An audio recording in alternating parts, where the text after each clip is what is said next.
இன்னொருவரை நம்பினால் அந்த நம்பிக்கை வராது. இன்னைக்கு ஒரு மாதிரி இருப்பான், நாளைக்கு ஒரு மாதிரி இருப்பான், நாளைக்கு ஒரு மாதிரி இருப்பான், மாறிடுவான். அப்ப நீங்க அவனை ரோல் மாடலா எடுத்துக்கிட்டீங்கன்னா மாட்டிப்பீங்க. தவறே செய்யாதவன் எவனோ அவனை ரோல் மாடலா எடுத்துக்கிட்டீங்கன்னா தான் அதுல ஹையஸ்ட் ஸ்டேட் வந்து போக முடியும். எரரே பண்ணாதவன் எவன்னா இறைவன் மட்டும்தான்.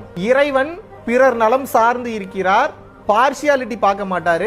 வேண்டும் என்கின்றவர்களுக்கு வேண்டும் என்பதை நிச்சயமாக கொடுப்பார். கடவுள் கொடுக்க நினைப்பதை யார் நினைத்தாலும் தடுக்க முடியாது. கடவுள் எடுக்க நினைப்பதை யார் நினைத்தாலும் மீண்டும் கொடுக்க முடியாது. என்னால் முடிஞ்ச அளவுக்கு ஒரு முயற்சி எடுக்கிறேன், அதை தாண்டி அது என்ன விட்டு போகுதுன்னா இறைவன் தான் எடுக்கிறார் என்ற அந்த அண்டர்ஸ்டாண்டிங். உங்ககிட்ட இருந்து ஒண்ணு போதுனாலும் சரி, உங்ககிட்ட ஒண்ணு வருதுனாலும் சரி, அது இறைவனின் விதிக்கு உட்பட்டு தான் நடக்கிறதுன்னு அதை நீங்க அண்டர்ஸ்டாண்ட் பண்ணிக்கிறீங்கல்ல, அதை புரிஞ்சுக்கிறீங்கல்ல, இறைவனை முன்னிறுத்துறீங்களா, அப்ப நம்பிக்கை தானாக வரும். பூட்டை உருவாக்குனவனுக்கு சாவியை உருவாக்க தெரியும், பிரச்சனையை உருவாக்குனவனுக்கு சொல்யூஷனையும் உருவாக்க தெரியும். எனக்கு ஒரு விஷயம் வேணும்னா அதுக்கு உண்டான முயற்சியை நான் தான் எடுக்கணும், இன்னொருத்தங்க வந்து பண்ணுவாங்கன்றது வேலைக்கே ஆகாது. அப்படி ஒருத்தங்க பண்ணாலும் நாம் செய்வதை போல திருப்திகரமாக அவர்களால் செய்ய முடியாது. இதை நீங்கள் புரிந்து கொள்ள வேண்டும்.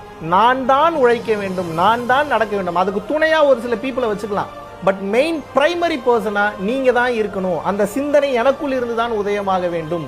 அந்த ப்ளூ பிரிண்ட் என்கிட்ட இருந்து தான் வரணும்.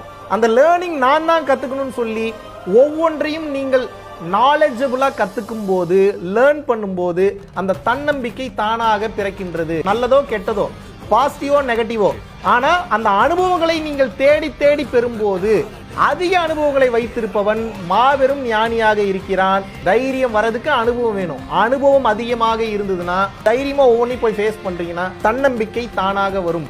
ஜூலை மாதம் 13, 14, 15 பாண்டிச்சேரியிலும் அடுத்த மீட்டப்ப வந்து அனௌன்ஸ் பண்றோம். வருகின்ற ஜூலை 29ஆம் தேதி குரு பூர்ணிமா வந்து பாத்தீங்கன்னா உலகமெங்கிலும் ரொம்ப விமர்சையா வந்து கொண்டாடப்பட இருக்கு.